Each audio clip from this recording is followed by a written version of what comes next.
Hello বন্ধুরা, কেমন আছেন সবাই? আশা করি ভালো আছেন। তো আমি সিদ্ধান্ত নিয়েছি যে এই রমজান মাসে আমি 30টা রোজা রাখবো এবং 5 ওয়াক্ত নামাজ পড়ার চেষ্টা করব। আর আমি একা নামাজ পড়বো না, আমার এলাকাতে যে ছোট ভাই ব্রাদারগুলো থাকবে সবাইকে নিয়েই 5 ওয়াক্ত নামাজ পড়ার চেষ্টা করবো ইনশাল্লাহ। তো এটা নিয়ে আমার একটা ব্লগ থাকবে সারাদিন জুড়ে। তো কেমনে কি করলাম, কেমনে ভাই ব্রাদারকে নিয়ে নামাজ পড়তে গেলাম, সবকিছুই হালকা পাতলা করে থাকবে। তো আমি 30 দিনে 30টা ব্লগ আপলোড দেব আমার ফেসবুক পেজে। আর আমার এই ভিডিওগুলোতে ভিউজ আসুক বা না আসুক সেগুলো আমি দেখব না।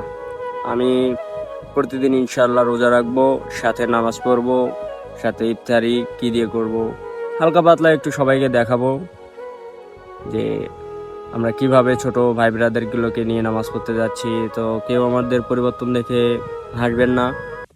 তো আমরা চাচ্ছি আমাদের পরিবর্তনটা রমজান মাস থেকেই শুরু হোক। তো আমি সকলকে উৎসাহিত করব আর আমার ব্লগটি দেখার জন্য অনুরোধ করব। ভিউজ আসলেও আমরা ব্লগ আপলোড দেবো, না আসলেও ব্লগ আপলোড দেবো। তো আমাদের ব্লগটা প্রতিদিন রাত 8টার দিকে আপলোড দেব।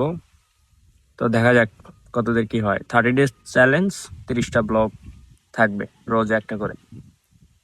আসসালামু আলাইকুম।